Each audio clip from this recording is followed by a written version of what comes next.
Cancer, thanks for tuning in to your August 2014 horoscope. My name is Athen, and let's start by talking about the big picture this month, because this month is interesting.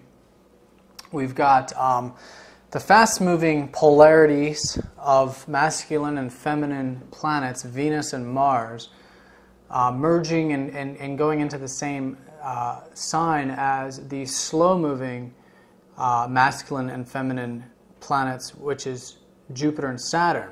So Venus is linking up with Jupiter, that's the feminine polarity, and Mars is linking up with Saturn, that's the masculine side of things. So there's two houses that are going to be playing a major role for everybody this month, and for you it's your first house, which is where Venus and Jupiter will be conjoining, and Mars, and then your fourth house where Mars and Saturn will be conjoining.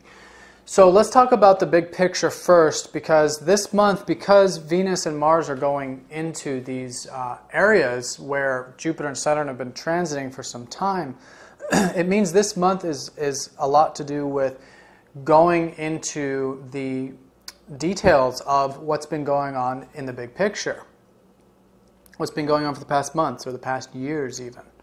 And then so focusing our energy. So now's the time to really focus our energy on the big picture stuff. And for you, it's in those areas I mentioned. So let's talk about the big picture. Let's talk about Jupiter and Saturn. Now, these are polarities of each other. You can't talk about one without talking about the other. Jupiter is the expansion, and Saturn is the definition.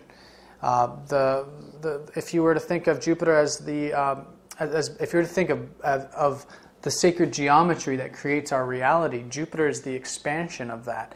And Saturn is everywhere where the light or the expansion light changes and kind of goes around and gives it definition and shape or changes color. And then through that, you can see the geometry.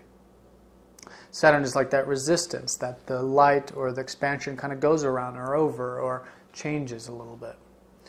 And those two planets, Jupiter and Saturn, that's what they are. They are the creation of our reality. And they, like I said, form the big picture. So for you, Jupiter has been expanding your first house. This is your life. Okay, Jupiter in the first. It's a new Jupiter cycle. Okay, Jupiter is now starting its new 12-year cycle for you. And he starts that cycle in that first house. And the first house has to do with your life, with yourself, with your ambitions, your goals, your motivations, your drives, but your life in general.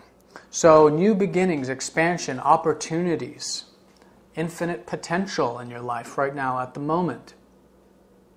Lots of expansion. Your horizons are expanding.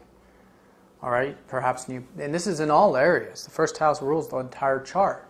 It's in all areas, in relationships, and work, and career, and finances, and all of it, spirituality. So what we want to do is we want to embody where Jupiter is, and we want to embody where Saturn is. And when we do this, we link up with the creation of the universe, because your reality is changing in that way. Jupiter is expanding that area. So if you're in line with that, for example, then you're stepping into the role of co-creator. And when you step into the role of co-creator, then that's when you have the power to manifest. So it's about embodying both the elements of Jupiter and Saturn and opening up your ability to manifest and create in that direction. So in terms of Jupiter, it's about expanding your life, being open to new opportunities. The more opportunities that you're open to, and the more you put yourself out there and expand, the more you'll see in terms of that. Now let's talk about Saturn. Saturn has been transiting your fourth house, and this has been happening for about 2 years now. And your fourth house has to do with your soul. It's also the house that's ruled by Cancer. Okay, so this is the soul. This is the feelings. This is the inner state, your inner being. It is your home, your family. But not just on a physical level. It's your home, as in it's your temple. It's your body. It's the bottom of the chart, has to do with anchoring, wherever you're anchored, wherever you feel secure. So you are, I think, you've been, with Saturn there's been a lot of work that's been taking place, perhaps in the home and the family, but it has more to do with on a soul level. Understanding that, to really embody your soul, it takes discipline and hard work and determination and time and effort. And that's what Saturn's been teaching you. So like I said, this month is going to be a concentration on this. So it's important to know this month in particular. So what you want to do is you want to embody, you want to open up all of this, your environment. You want to open up your environment as much as possible, while at the same time being disciplined and mature about your feelings and your soul and your family and your past and all of these, and what grounds you, what anchors you, what makes you feel secure. So if I was to kind of visualize this, it's almost like there you are, you're becoming rooted and grounded, and you're building your temple, which is very important, while at the same time you're opening up all the doors and opportunities, and maybe even throwing up flags, so to speak, to let others know that you are open to these new beginnings. Let the universe know that you're open to these new beginnings. So that's really what you want to do. You want to put in that hard work and discipline in the soul area, and while at the same time expand your horizons. So this can take a different form for everybody.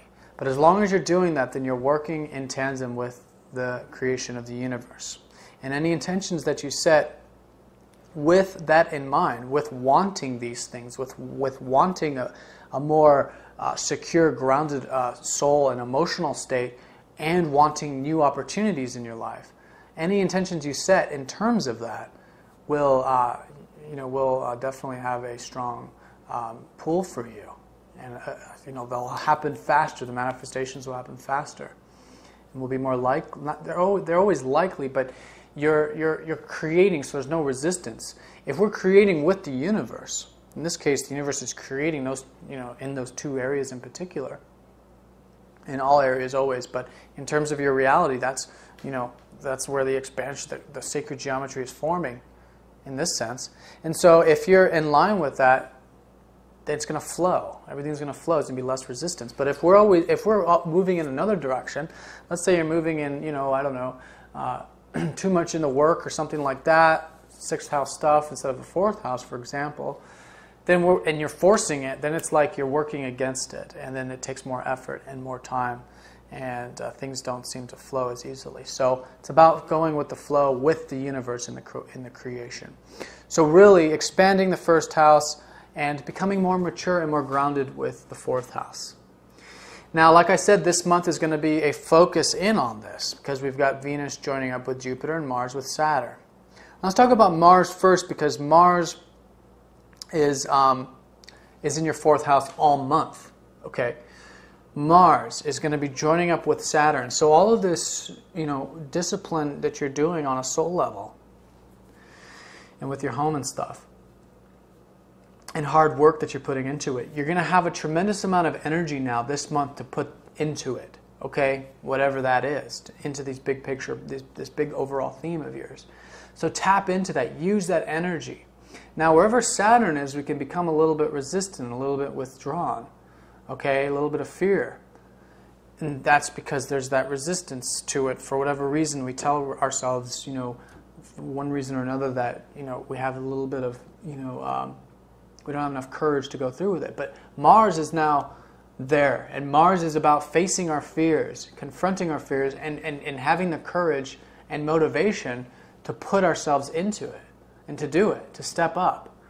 So if you are feeling, I'm not saying not everyone is going to have this, but if more than likely, if you are having these, resistance in some areas in your 4th house, use this time now to face your fears, confront your fears, and have the courage to really make those changes in the 4th house area.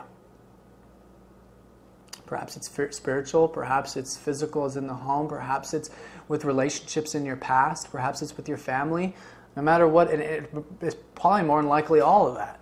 So whatever it is, put in that energy this month into making those changes, into structuring that part of your house, the anchor part, the bottom of that chart. And yeah, when you do that, that's the masculine principle. Now let's talk about the feminine principle in terms of this with Venus and Jupiter. Now Venus is going to join up with Jupiter, like I said, but before she does, she's going to be finishing her transit in your 12th house up until the 7th. And then on the 7th, she'll go into your 1st.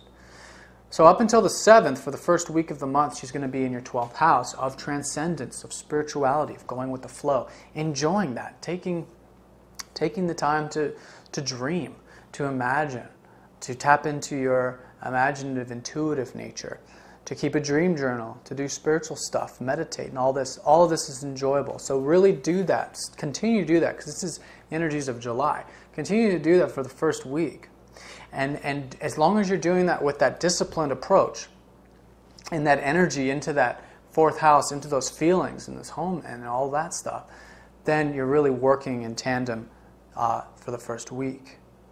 Now, for the remainder of the month and into September, from the 7th onward, okay, that's when Venus is going to enter your 1st house into the house where Jupiter is in. So from the 7th onward, it's really about enjoying the expansion of your life. Enjoying your life. This is a new beginning for you this month in so many ways.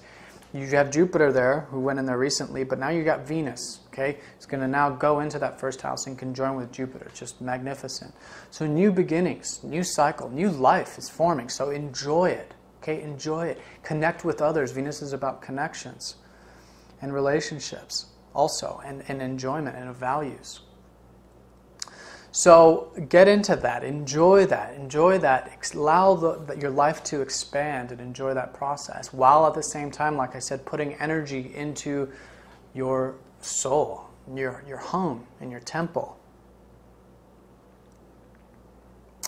and putting in that work. And so if you're doing that, right now is the month to really make some serious changes, some serious advancements in the grand scheme of things with these conjunctions going on.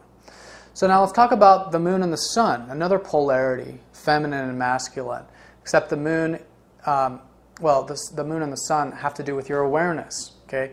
So while Jupiter and Saturn are like the big picture, Venus and Mars are like the day-to-day routine, mundane picture,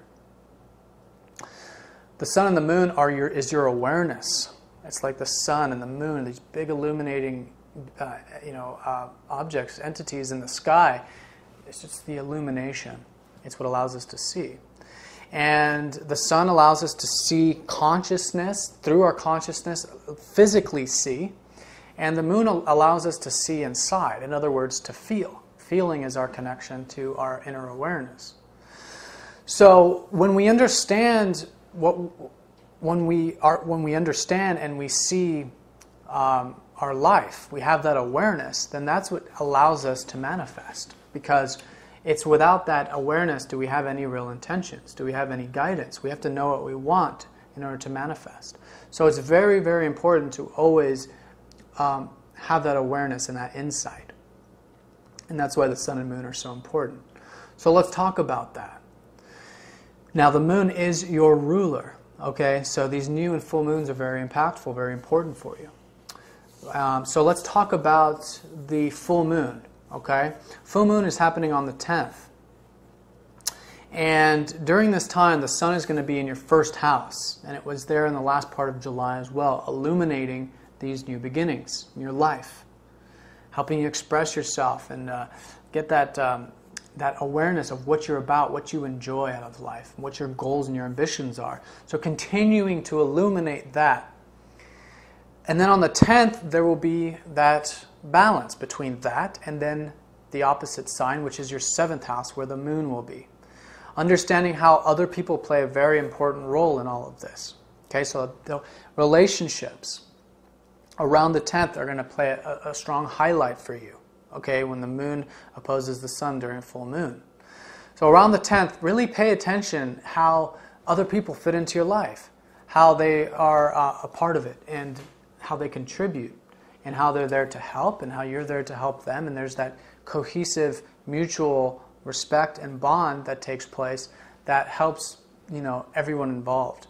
It's it's about what's the word? It's about mutual understanding, mutual respect, mutual growth.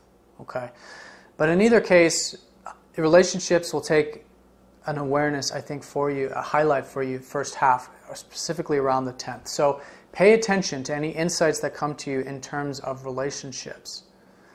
How are your existing relationships? How are those? Your new relationships, and all of this. And again, how that fits into the bigger picture. All right. Now, on the 16th, the sun will go into your second house. So at this point, from 16th onward and into September, the role is going to shift more from your goals and ambitions in life into what you value in life. Okay, the second house has to do with your values and your resources. So when that happens, the attention there will be on what you value in terms of all of this. Okay? And there will be a new moon taking place on the 25th in that second house. So again, with this insight, pay attention to your inner and outer resources, your inner and outer values around the 25th. Okay, and this is going to propel you into September. Okay, the second house will continue to play a role. All right, but paying attention around the 25th, your values, this is really key for manifestation, because it's, again, understanding your values allows us to manifest. So listen in terms of that, okay? And this might mean something new in regards to some new values coming to you, or at least becoming aware that you have all this infinite abundance in your life, that there is constantly new values coming at you all the time, and being grateful for that and aware of that, and how it plays a role in this new life of yours, this new Jupiter cycle. Okay? And then becoming aware of what those values are and setting those intentions based on those values. But overall, just being grateful and viewing life in terms of abundance. You know, because when we view life in terms of lack, we attract more lack. But when we view life in terms of what we actually have and amazing abundance that we do have in life, then we embody the abundant mindset and we attract more abundance to us. So do that. Pay attention to focusing on what you have around the 25th. And then, that, like I said, that's going to lead into September while the sun continues its transit in the 2nd. And then I think there might be a full moon there, but we'll have to look at September for that. But in either case, that'll lead into September. All right, Cancer, so that concludes this general horoscope for you. If you'd like a specific, more in-depth personal reading, please click my link down in the About section. I'm still offering 50% off my personal sessions, so if you're interested, do check that out. And as always, if you have any questions, please let me know. All right, Cancer, have a good month. Thanks for watching.